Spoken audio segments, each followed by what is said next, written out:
धन धन सतगुरु तेरा ही आसरा। 1953 की बात है, जब मैं सावनपुरा ठाणी में बहू बनकर आई। एक दिन मेरी सासू माँ रामकुरी पत्नी श्री जग्गू राम मुझे अपने साथ डेरा सच्चा सौदा में पूज्य बेपरवाह मस्ताना जी महाराज के दर्शन कराने के लिए ले गई। पूज्य बेपरवाह जी उस समय दरबार में सेवा कार्य करवा रहे थे। हमने पूज्य साईं जी की पावन हजूरी में नारा धन सतगुरु तेरा ही आसरा लगाया। मेरी सासू माँ ने पूज्य सतगुरु बाबा जी की पावन हजूरी में विनती की, साईं जी यह मेरी बहू है, मैं इसे आप जी के दर्शन करवाने के लिए अपने साथ लाई हूँ। सच्चे पातशाह जी ने पूछा, भाई यह किसकी बहू है? मेरी सासू ने बताया, जी यह मेरे बेटे माला राम की बहू है। साईं जी ने फिर से पूछा कि वही माला राम जिसके ऊपर कल रात सांप चढ़ गया था।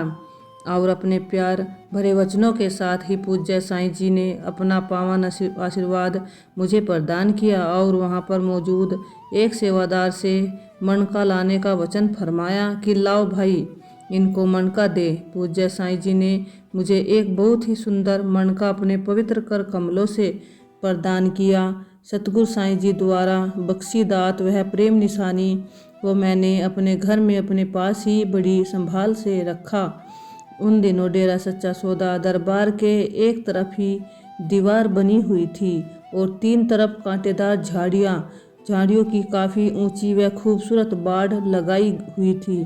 दरबार में दाखिल होने के लिए एक बहुत ही खूबसूरत ऊंचा दरवाज़ा था। दरवाज़ा भी ऐसा शाही कि उस पर चांदी के रुपए सिक्के जड़े हुए थे। दरवाज़ों के दोनों पाटों पर यानी दोनों तरफ बहुत ही सुंदर बड़े बड़े हाथी बनाए गए थे।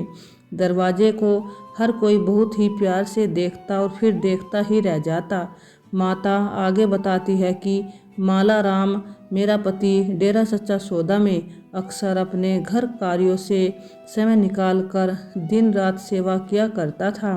उस रात दरबार में कोई मकान बनाने के लिए पूज्य साईं जी आमतौर पर ही मकान बनवा लिया करते। सुंदर से सुंदर मकान बनाते और अपनी मौज में उसी पर गिरवा भी दिया करते थे।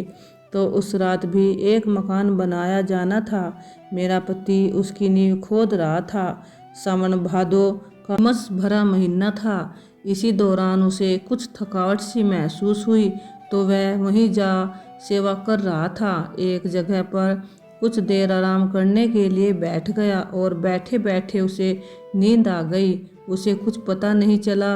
इतने में एक काला काफ़ी बड़ा सांप वहीं से कहीं निकल कर आया और मेरे पति की जांघ पर चढ़ गया। उसने एकदम जैसे ही आँख खोली देखकर डर गया और सांप सांप जोर से चिल्लाया। पूज्य शहंशाह जी भी तब वहीं पर विराजमान थे।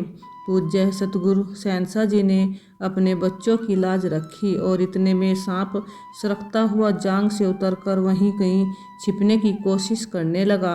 देखकर साईं जी ने पवित्र मुख से वचन फरमाया, कोई बात नहीं, टल गया।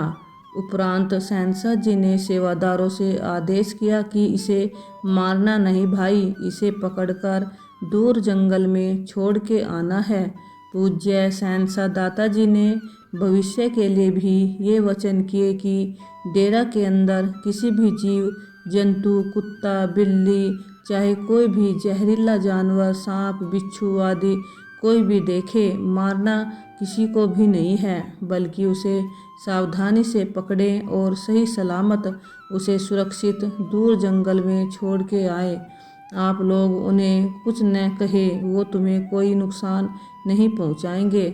सतगुरु प्यारे दाता के वचन अनुसार भी जब कभी कोई सांप, बिच्छू जानवर देखा जाता है, देखने में भी आया है कि सेवादार भाई उसे हुक्म अनुसार सावधानी से पकड़ लेते हैं। आबादी से दूर जंगल में जाकर उसे छोड़ दिया जाता है।